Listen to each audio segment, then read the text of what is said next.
नमस्कार। Tech legal yes four channel पर मैं राजेंद्र शाह एडवोकेट फिर आप लोगों का एक बार फिर स्वागत करता हूं। साथियों, आज के वीडियो में मैं बहुत ही महत्वपूर्ण जानकारी देने जा रहा हूं। महत्वपूर्ण जानकारी यह है कि सहारा सेबी केस माननीय सर्वोच्च न्यायालय में कब लिस्ट होगा। यह बहुत ही महत्वपूर्ण प्रश्न है। बहुत सारे लोगों की निगाहें माननीय सर्वोच्च न्यायालय के वेबसाइट पर दिन प्रतिदिन जाती है। वेबसाइट पर विजिट करते हैं, देखते हैं कि क्या ऑर्डर हुआ, क्या लिस्ट हुआ। इस मैटर पर बात करेंगे और एक महत्वपूर्ण बात ये करेंगे कि सहारा सेबी केस में एक अंतरिम आवेदन जो सेबी के द्वारा पेश किया गया था, महत्वपूर्ण था लेकिन अब नहीं है। तो क्यों महत्वपूर्ण था अंतरिम आवेदन जो सेबी के द्वारा पेश किया गया था? कौन सा आवेदन था जो अब महत्वपूर्ण नहीं रह गया है? तो क्यों नहीं रह गया है? और एक अहम प्रश्न है, क्या माननीय सर्वोच्च न्यायालय का फैसला महत्वपूर्ण है या औपचारिकता मात्र है? तो इन सभी प्रश्नों का हम आज हल जानने का प्रयास करेंगे। तो साथियों, सबसे पहले हम ये देख लेते हैं कि क्या माननीय सर्वोच्च न्यायालय का फैसला महत्वपूर्ण है या औपचारिकता मात्र है। जैसा कि सहारा के कर्मचारी, सहारा के एजेंटों के द्वारा अपने निवेशकों से यही बार बार अनुरोध किया जाता है, निवेदन किया जाता है, भैया हमारा प्रकरण सर्वोच्च न्यायालय में विचाराधीन है, जैसे ही सर्वोच्च न्यायालय से ऑर्डर होगा आप लोगों का भुगतान मिलेगा, आप लोग सब्र रखें, आप लोग धैर्य रखें। तो क्या उनके बातों पर सच्चाई है? क्या सर्वोच्च न्यायालय का फैसला सहारा के पक्ष में आएगा, या फैसला आएगा भी तो क्या जो पूर्व के फैसले हैं उन फैसलों के विपरीत आएगा? साथियों, जैसा कि हम सब लोगों को मालूम है, यह प्रकरण विगत 10/11 से माननीय सर्वोच्च न्यायालय में विचाराधीन है, 12 से विचाराधीन है। और इसमें सबसे पहला जजमेंट माननीय सर्वोच्च न्यायालय का आया था 31 अगस्त 2012 को। उसके बाद आया था 5 दिसंबर 2012 को। उसके बाद आया था 25 फरवरी 2013 को। उसके बाद आया था 4 मार्च 2014 को। उसके बाद आया था 6 मई 2014 को। और अंतिम फैसला अभी रिसेंटली में आया है 29/3/2023 को। तो ये जो पांचों फैसले हैं, बल्कि हम छठवां फैसला भी मान सकते हैं, यानी ये जो 6 फैसला माननीय सर्वोच्च न्यायालय के द्वारा किया गया है, इन 6 फैसलों में कहीं भी सहारा को रिलीफ मिलता नजर नहीं आ रहा है। तो क्या जो अंतिम फैसला होगा उस फैसले में ऐसा क्या परिवर्तन होगा, ऐसा क्या चमत्कार होगा कि सहारा के पक्ष में आ जाए? सहारा के कार्यकर्ता, सहारा के अधिकारी या सहारा के डायरेक्टर जो भी हैं, जो भी गुमराह कर रहे हैं निवेशकों को कि जैसे ही फैसला आएगा आप लोगों का भुगतान होगा, इसकी संभावना बहुत ही कम है, बहुत ही कम है। क्योंकि जो ये 6 फैसले आए हैं, ये सभी फैसले सेबी के पक्ष में हैं, सरकार के पक्ष में हैं। सरकार ने तो 31/8/2012 के फैसले में, इवन एक फैसले को छोड़ के सभी फैसलों में यहां तक कह दिया था कि आप 25,000 करोड़ रुपया सेबी को दीजिए और सेबी वास्तविक निवेशकों का पता लगा के भुगतान करेगी।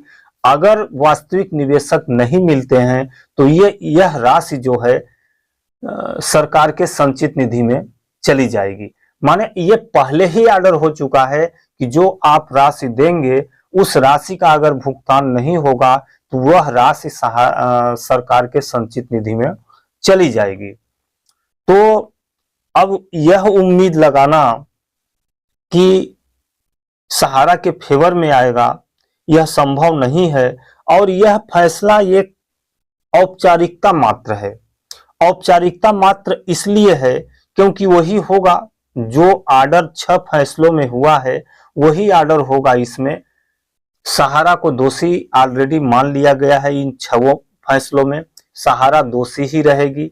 क्योंकि सहारा ने सेबी के आदेश का पालन नहीं किया, सहारा ने सेट के आदेश का पालन नहीं किया, सहारा ने उच्च न्यायालय के फैसले का पालन नहीं किया, सहारा ने सर्वोच्च न्यायालय के फैसले का पालन नहीं किया और उनको गुमराह पर गुमराह करती रही। इसलिए सहारा के पक्ष में आने का उम्मीद नहीं है। लेकिन फिर भी ये चीज मैं आप लोगों को 101% दावे के साथ कह सकता हूं कि आपका पैसा कहीं नहीं जाएगा। आपके एक एक पैसे का भुगतान होगा, एक एक पैसे आपको मिलेंगे। यहां तक कि अगर उन पैसों के अभाव में आपको जो परेशानियां हुई हैं, जो आपको क्षति उठानी पड़ी है, उस क्षति की भी भरपाई सरकार के द्वारा की जाएगी और सरकार को करना पड़ेगा। ये मैं 100% कह सकता हूं। मैं आप लोगों को दावे के साथ कह सकता हूं, मैं नियम कानून के हिसाब से बता रहा हूं कि कायदे कानून के हिसाब से सरकार को आप लोगों को जो क्षति हुई है, जो भुगतान है, उसको देना पड़ेगा। कैसे देना पड़ेगा ये आने वाले वक्त में हम आप लोगों को बताएंगे। आप लोग हमारे साथ बने रहिए। अगर सरकार नाकाम रहती है भुगतान देने के लिए, तब वह अंतिम विकल्प है और अंतिम विकल्प अपनाया जाएगा। लेकिन अभी धैर्य रखें। अभी तो सीआरसी और सरकार, माननीय सर्वोच्च न्यायालय भी आर्डर की है कि 9 महीने के अंदर में भुगतान करें। अमित शाह जी बोले हैं कि 4 महीने के अंदर में भुगतान करें। तो अभी तो भुगतान की प्रक्रिया चल रही है। देखते हैं, अगर भुगतान नहीं होता है तो अंतिम विकल्प हम लोग ऑलरेडी अपनाएंगे। लेकिन यह जो जजमेंट आने वाला है, यह मात्र औपचारिकता मात्र है और उसमें अधिकतम अगर हो सकता है तो ये हो सकता है कि जो 5,000 करोड़ रुपया सीआरसी को दिया गया है, अगर सीआरसी को भुगतान करने के लिए और रुपए की आवश्यकता हो तो जितना राशि सेवी सहारा अकाउंट में जो जमा है, वह राशि भी सीआरसी के आवश्यकता अनुसार सेवी सीआरसी को दे। इस आर्डर के साथ इस केस का पटाक्षेप हो जाएगा।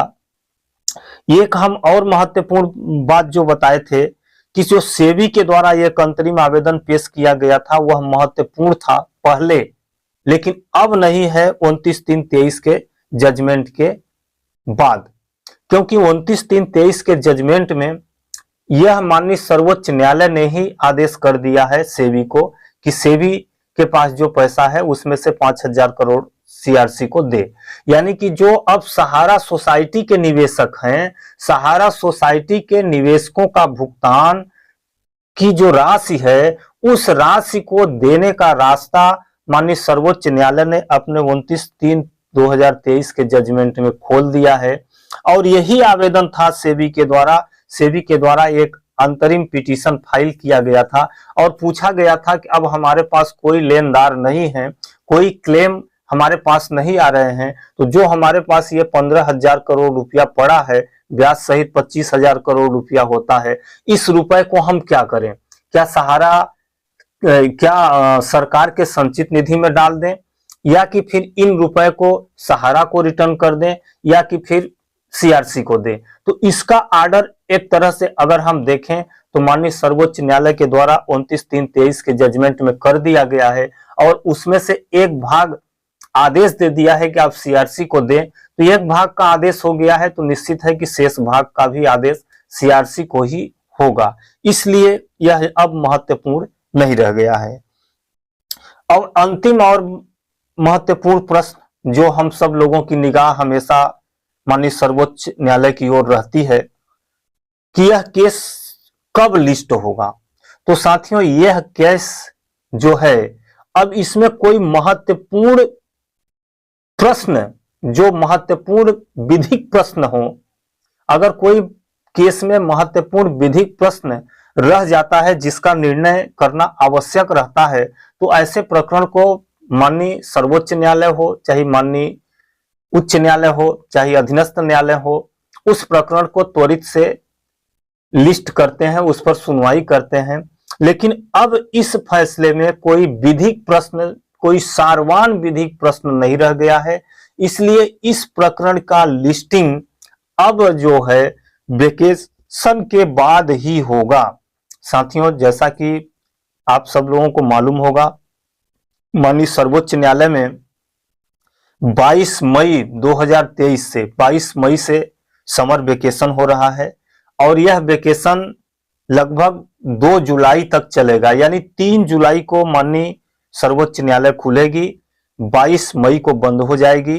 तो 22 मई के पहले इस केस को लिस्ट होने की जो उम्मीद है वो बहुत ही कम है। अब यह प्रकरण अगर लिस्ट भी होगा तो जुलाई अगस्त में ही लिस्ट होगा, क्योंकि अब इसमें कोई विधिक वाद प्रश्न जो है वह नहीं रह गया है। उन सब का निराकरण जो माननीय सर्वोच्च न्यायालय ने अपने 6 जजमेंटों में पूर्व में ही कर दिया है। अब उन जजमेंटों के विपरीत कोई नया जजमेंट करना यह भी संभव प्रतीत नहीं होता और इसकी उम्मीद भी बहुत ही कम है कि उन 6 जजमेंटों को नजरअंदाज करके नया जजमेंट पारित कर दिया जाए। तो इस तरह से साथियों, मैं आप आज के जो महत्वपूर्ण प्रश्न थे सभी प्रश्नों का उत्तर दिया। फिर भी अगर आप लोगों के मन में कोई प्रश्न, कोई सवाल रह गया हो तो आप मुझे कमेंट के माध्यम से पूछ सकते हैं। आप लोग अभी धैर्य बनाए रखें। जैसा कि माननीय अमित शाह जी के द्वारा, माननीय सर्वोच्च न्यायालय के द्वारा जो पैनल टीम बनाई गई है, वो पैनल टीम किस तरह से भुगतान की प्रक्रिया को आसान बनाने के लिए तौर तरीके तैयार किए जा रहे हैं। जैसे ही तैयार होगा, समाचार पत्रों में विज्ञापन प्रकाशित होगा, तब मैं आप लोगों को अपने ही चैनल पर विस्तार से बताऊंगा कि कैसे आपको क्लेम करना है, कैसे क्या करना है, कोई गाइडलाइन आ जाए। गाइडलाइन के बाद जितने निवेशकों का भुगतान होता है ठीक है, नहीं होता है, अगर कुछ भी निवेशक जिनका भुगतान होने से छूट जाता है, तब मैं उन निवेशकों के साथ 101% खड़ा रहूंगा और मैं उनको पूर्ण विश्वास के साथ कहता हूं कि मैं एक एक पैसे का भुगतान कराऊंगा, अपने दम पर भुगतान कराऊंगा। इसी बातों के साथ मुझे आज्ञा दीजिए। नमस्कार।